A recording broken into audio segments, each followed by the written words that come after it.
sukacita dan damai sejahtera oleh karena berkat dan pertolongan Tuhan yang dinyatakan di dalam kehidupan kita sepanjang waktu.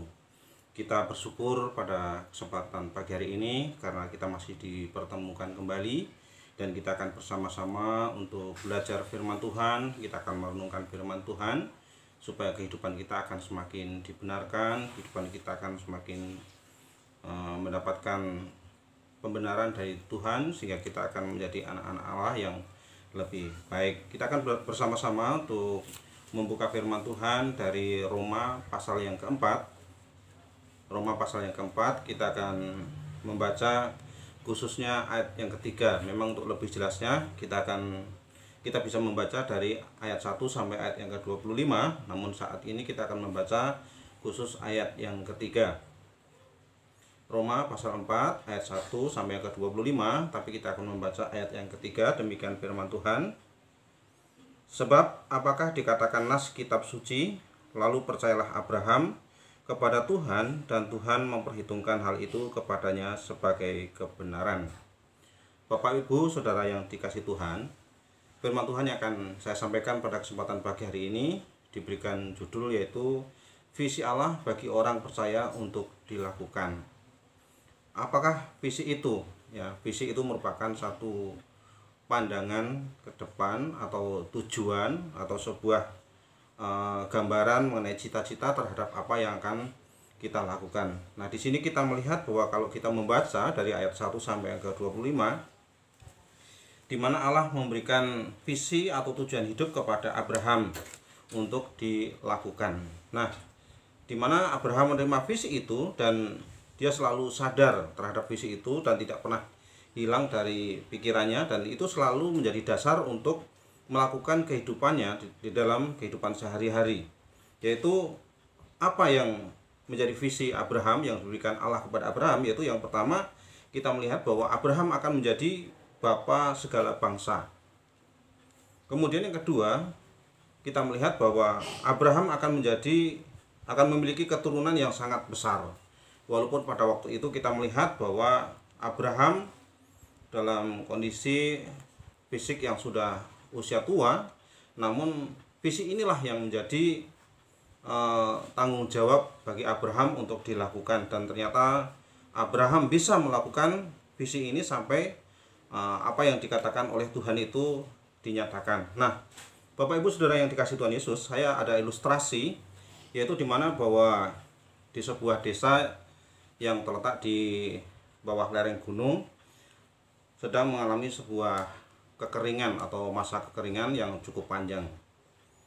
Dan kemudian terpanggillah dua orang yang merasa ada keinginan untuk menjalankan usaha sesuai dengan keadaan pada waktu itu, yaitu di mana di tempat itu hanya ada satu mata air dan itu terletak di atas gunung. Nah, akhirnya satu orang yang pertama itu tanpa melakukan berpikir panjang, akhirnya dia sudah memiliki satu keinginan untuk mengambil air dengan berbekal ala kadarnya, alat-alat yang ada, yaitu ember, kemudian membuat alat untuk pikul. Nah, akhirnya dari hari pertama, hari kedua, orang itu mengambil air dari pegunungan, dibawa ke pedesaan, kemudian dijual kepada orang-orang yang membutuhkan air, dan ternyata memang banyak yang membutuhkan. Tetapi ada satu orang juga yang memiliki panggilan untuk berdagang air. Tetapi orang ini berpikir sangat panjang bagaimana caranya supaya dia bisa berbisnis air, tetapi tidak harus dengan cara seperti orang yang pertama. Ya, akhirnya dia melakukan sesuatu kegiatan, dia memotong pohon bambu yang begitu banyak hari pertama kedua, kemudian dia membersihkan ranting-rantingnya, kemudian dia melubangi bambu-bambu itu sampai akhirnya tercapai minggu pertama. Kemudian dari mata air itu dia menyambung bambu itu sampai akhirnya dia sampai kepada rumah penduduk. Nah, dengan demikian akhirnya air itu mengalir lewat bambu yang disambung-sambung itu, dan akhirnya dia hanya menyediakan tempat yang paling besar sehingga setiap orang yang membeli air, tinggal datang dan dia mengambilkan tanpa harus memikul dari atas gunung turun gunung sampai ke pedesaan. Dan itulah yang dilakukan oleh kedua orang itu. Nah, di sini kita bisa melihat perbedaannya bahwa apa yang dilakukan oleh pertama itu tidak memiliki visi. Jadi dia hanya bekerja dengan apa adanya, dengan pikiran yang ada, terus melakukannya. Tetapi yang kedua, kita melihat bahwa dia memiliki visi yang begitu jauh, bagaimana supaya itu bisa berkesinambungan dengan jangka panjang tanpa harus melelahkan. Dan ternyata betul bahwa akhirnya tidak lama kemudian orang yang pertama yang senantiasa memikul ember dengan berisi air itu merasa capek, sudah tua, akhirnya tidak berdagang lagi karena sudah tidak mampu. Tetapi orang yang kedua yang melakukannya dengan visi yang begitu luar biasa sampai akhirnya itu bisa bertahan lama, sampai akhirnya desa itu turun hujan dan akhirnya terpenuhi airnya lagi. Nah, Bapak Ibu saudara kasih dalam Tuhan, itulah yang terjadi di dalam kehidupan kita sebagai orang percaya, di mana kita bisa melihat bahwa Abraham di sini diberikan visi oleh Allah untuk dilakukan di dalam kehidupannya. Dan kita melihat di dalam Roma pasal 4 ayat 1 sampai yang ke-25, kita mengetahui bagaimana ada dua hal yang dilakukan oleh Abraham berkaitan dengan visi yang diterima dari Allah. Yaitu yang pertama, kita melihat dari ayat yang ketiga yang sudah kita baca, sebab siapakah dikatakan nas kitab suci, lalu percayalah Abraham kepada Tuhan dan Tuhan memperhitungkan hal itu kepadanya sebagai kebenaran. Yang pertama kita melihat apa yang dilakukan oleh Abraham, yaitu bahwa Abraham percaya pada firman Allah dan melakukan karya tersebut atau misi tersebut atau visi tersebut. Nah, di sini kita melihat bahwa inilah iman daripada Abraham. Jadi Abraham memiliki iman yang begitu luar biasa. Dia percaya sekalipun pada waktu itu menurut pandangan manusia itu sangat mustahil terjadi. Kenapa?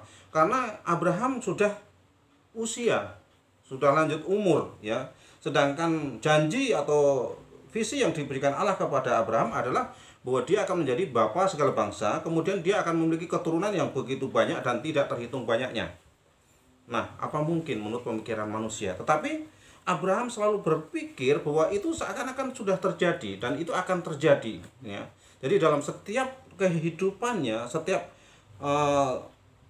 hal yang dikerjakan, setiap aktivitas yang dilakukan oleh Abraham tidak pernah meninggalkan visi itu dalam pikirannya, tapi senantiasa ada di dalam pikiran, sehingga itulah yang mendasari, itulah yang menguatkan Abraham untuk melakukannya, sehingga dia mampu dapat melakukan apa yang diberikan Allah kepada dia.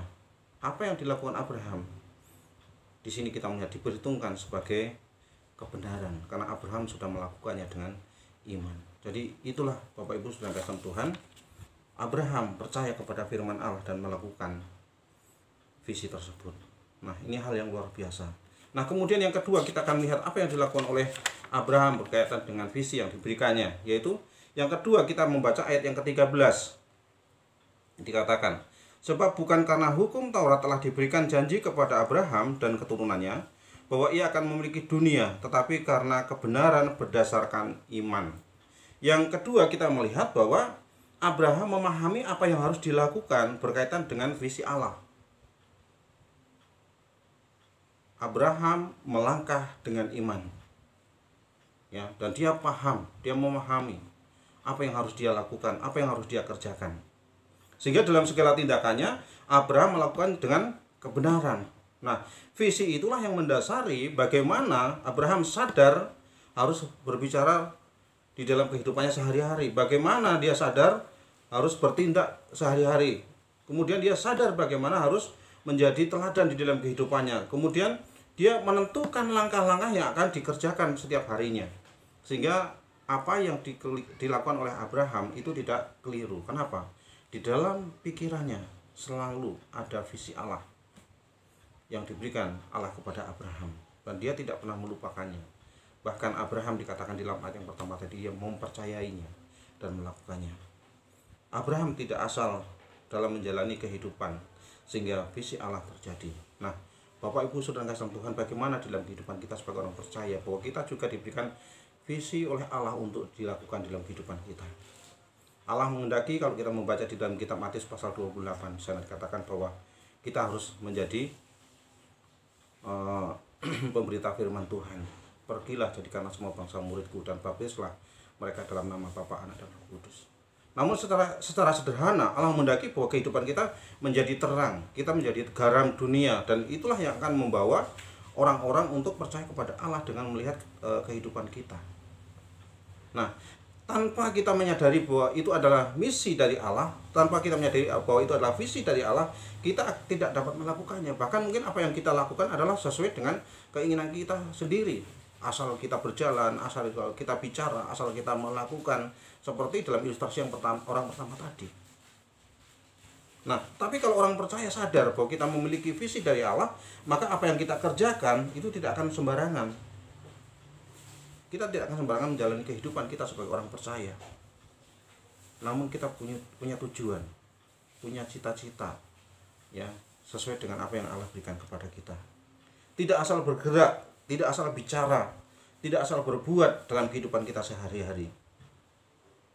Tapi kita fokus pada segala sesuatu yang harus dilakukan, yaitu dengan iman. Kita harus senantiasa percaya, kita harus mengimani terhadap firman Allah. Nah, selalu percaya dan melakukan firman Allah di dalam kehidupan kita. Nah, itulah yang harus ada di dalam pikiran kita. Jadi, kalau kita bisa seperti Abraham, maka kita akan memiliki goal seperti Abraham juga. Sehingga apa yang dikehendaki Allah di dalam kehidupan kita akan terjadi. Kita akan membaca di dalam ayat yang ke-24 sampai 25 sebagai ayat yang terakhir akan kita baca, dikatakan, tetapi ditulis juga untuk kita, sebab kepada kita pun Allah memperhitungkan, karena kita percaya kepada Dia yang telah membangkitkan Yesus Tuhan kita dari antara orang mati, yaitu Yesus yang telah diserahkan karena pelanggaran kita dan dibangkitkan karena pembenaran kita. Nah, inilah yang diperhitungkan Allah, di mana kita juga harus memiliki iman. Sekalipun kita tidak melihat, tapi kita percaya bahwa Kristus telah mati, Kristus telah dibangkitkan, Kristus telah menebus dosa-dosa kita, Kristus telah menebus dosa kita oleh karena pelanggaran kita. Nah, dengan demikian, jikalau kita percaya tentang hal ini, maka Allah akan membenarkan di dalam kehidupan kita. Jadi, Bapak Ibu Saudara kasih Tuhan, biarlah di dalam kehidupan kita akan senantiasa ingat bahwa kita ada visi yang harus kita lakukan dari Allah, yaitu kita harus menjadi orang-orang yang benar di hadapan Allah, sehingga kita harus berjalan, kita berbicara, kita melakukan segala kehidupan kita harus seperti Abraham. Nah, dengan demikian maka apa yang menjadi cita-cita kita, apa yang menjadi kerinduan kita, apa yang menjadi pengharapan kita sebagai orang percaya sesuai dengan kehendak Allah boleh terjadi oleh karena kita melakukannya seperti Abraham melakukan visi dari Allah. Biarlah Tuhan akan memberkati di dalam kehidupan kita, tetap semangat, dan biarlah hidup kita akan menjadi berkat, dan kita akan senantiasa kuat di dalam Tuhan Yesus. Tuhan memberkati, selamat beraktivitas.